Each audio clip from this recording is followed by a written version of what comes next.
Hi everyone, welcome back. We are doing a transit read on Beyoncé's natal birth chart as according to astrotheme.com. And I wanted to talk about the transit of Lilith and how Lilith can show up in certain ways. Now, this could actually be natally and transit if you look at it in the simple way.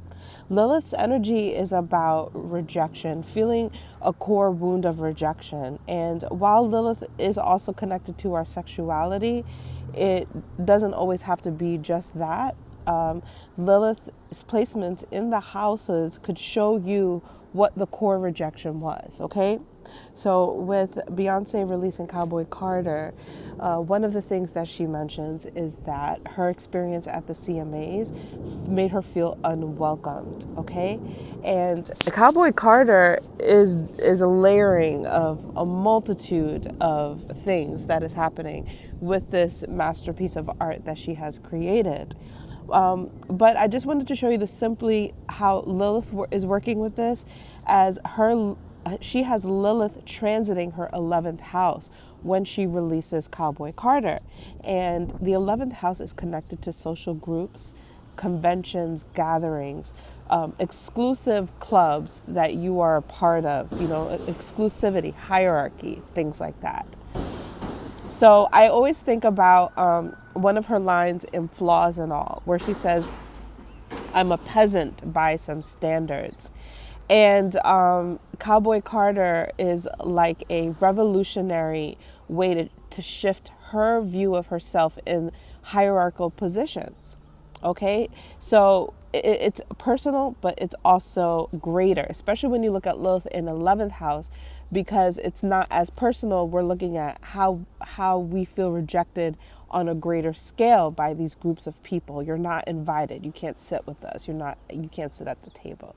In this case, this would be with country music and Beyonce's ability to have sovereignty, right? That's Lilith's expression is chaotic and is not always seen in its best light. Let's be honest.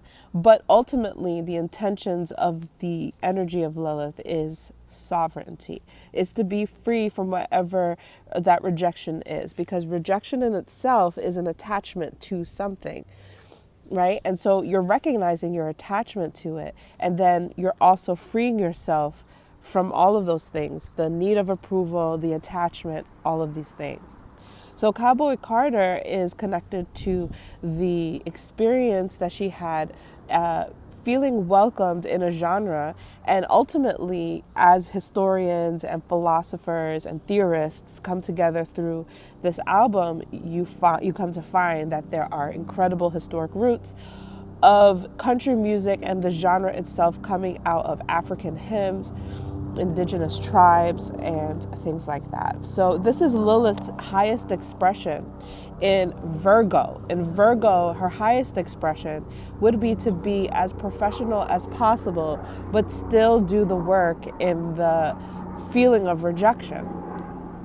So Cowboy Carter is a really great example of Lilith's transit through Virgo through Beyonce's 11th house, where in a darker way, she kind of takes back, right, what she deems as the country genre, and it disturbs and it messes with a lot of people who are like, you can't be in this club.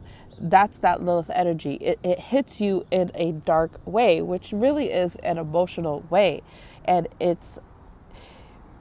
I don't want to say it's a return to sender, but for lack of a better way of saying it, that's how she's utilizing this energy, which also shows you the darkness of Lilith in Virgo, which is very petty, right? But ultimately, she's done it in a way that's professional and artistic. And so more and more people will grasp the origin, the root of the rejection, which is that you can't belong here, Lilith in the 11th house. And Lilith's energy is dark goddess energy, therefore it does become a destroyer to a degree, and wants to destroy any elitists and groups that don't let you in, especially if they are the types that have robbed from your culture already, right? So that's how I see the Lilith transit working out with Beyonce and Cowboy Carter. Stay tuned for my next video. I'm going to be looking at the G Keys profile of Justin Bieber. Peace and love.